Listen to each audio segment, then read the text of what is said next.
Hi guys, welcome to the channel. Today we've got a DC-DC converter from a new Range Rover. After a fair few weeks of research and quite a bit of work, time put into it, computers, wires, soldering, one thing and another, I've actually managed to get this one working again.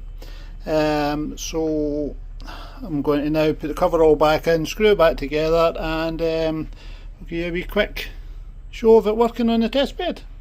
Right, so here we are, we're all connected up to our tester here. At the moment 12 volts.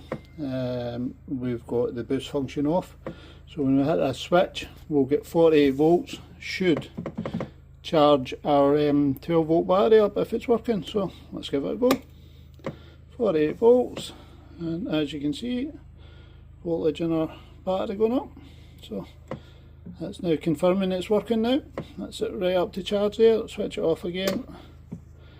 Again, we'll return back to standard 12 volts. So all good. Another successful one. We'll get this put back in the car, get it all coded in, make sure all good. Thanks again for watching.